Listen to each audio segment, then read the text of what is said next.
शेतकरी कर्जमाफी 2026 बाबतची महत्वाची अपडेट असणार आहे। कृषी मंत्र्यांच्या वतीने पुन्हा एकदा कर्जमाफी बाबतचे महत्वाचे अपडेट दिले गेले असून यामध्ये सर्व शेतकऱ्यांचा डेटा आता गोळा करण्यात आलेला आहे आणि कर्जमाफी बाबत संपूर्ण प्रक्रिया देखील आता झाल्याची माहिती कृषी मंत्र्यांच्या वतीने स्वतः देण्यात आलेली आहे। त्यासोबतच याची अंमलबजावणी कधी होणार आहे, याचा GR कधी येणार, याची प्रक्रिया कशा पद्धतीने केली जाणार आहे, त्यासोबत यामध्ये कोण पात्र असणार, घोषणा कधी होणार, अशा विविध विषयांबद्दल आपले कृषी मंत्री काय म्हटले ते देखील आपण आजच्या व्हिडिओमध्ये लाईव्ह पाहणार आहोत। परंतु तत्पूर्वी शेतकरी मित्रांनो लक्षात घ्या, 2017च्या छत्रपती शिवाजी महाराज शेतकरी सन्मान योजना अर्थातच तत्कालीन कर्जमाफीमधून जे शेतकरी वंचित राहिले होते अशा जवळपास 65,000 शेतकऱ्यांसाठी 500 कोटींच्या निधीचे वितरण झाल्याची आपण कालच माहिती पाहिली। आणि त्यानंतर आता जी कर्जमाफी 2026 होणार आहे ही एक अत्यंत महत्वाची कर्जमाफी असणार आहे।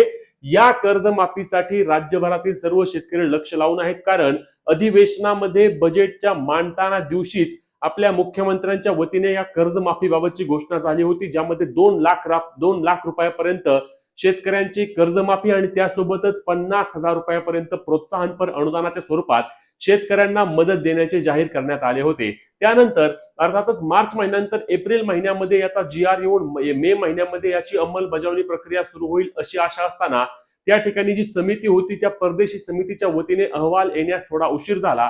अहवाल आल्यानंतर आता तो अहवाल मंत्रिमंडळ बैठकीमध्ये सादर करून कर्जमाफीची घोषणा अशा पद्धतीची प्रक्रिया असते। आणि या प्रक्रियेमध्येच आता आपल्या कृषी मंत्र्यांच्या वतीने महत्वाचे अपडेट देण्यात आलेले आहेत, ज्यानुसार कर्जमाफीची घोषणा याच महिन्यात होणार असल्याची माहिती आहे।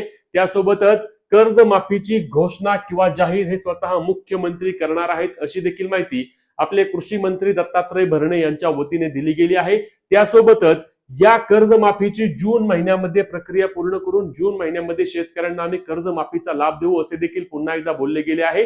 जे आपल्या मुख्यमंत्र्यांनी देखील बोलले होते की जून 2026 आधी आम्ही शेतकऱ्यांना त्या ठिकाणी कर्जमाफी देऊ, जेणेकरून शेतकरी पुन्हा एकदा आपले नवीन पीक कर्ज घेऊन खरीप हंगाम 2026 साठी तयारी करतील।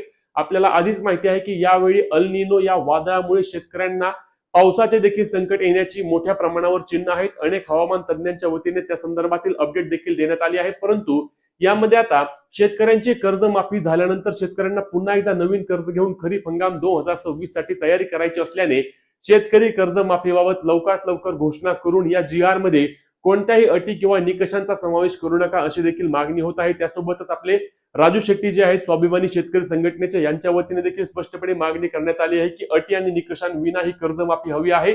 सरसकट 2 लाख रुपयापर्यंतची कर्जमाफी द्या, जेणेकरून जास्तीत जास्त शेतकऱ्यांना लाभ होईल आणि त्यासोबत प्रोत्साहनपर अनुदान म्हणून किमान 1.5 लाख रुपयापर्यंत मदत द्या अशी देखील मागणी करण्यात आलेली आहे।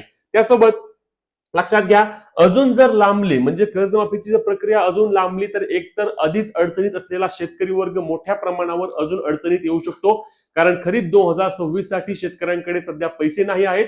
आणि जर कर्जमाफी ही जी खरीप हंगाम सुरू व्हायच्या आधी झाली की मग शेतकरी पुन्हा एकदा बँकेमध्ये जाऊन त्याचे पीक कर्ज काढू शकेल आणि ते पीक कर्ज या खरीप हंगाम 2026 साठी वापरू शकतो। आणि याच अनुषंगाने शेतकऱ्यांना कर्जमाफीची घोषणा असेल किंवा कर्जमाफीची अंमलबजावणीची प्रक्रिया लवकरात लवकर सुरू करून शेतकऱ्यांना माफी देण्याची विनंती करण्यात येत आहे। यासोबत लक्षात घ्या, आधार प्रमाणीकरण असणे आवश्यक असणार आहे आणि शेतकऱ्यांना पुन्हा एकदा सांगतो की फार्मर ID काढून घ्या।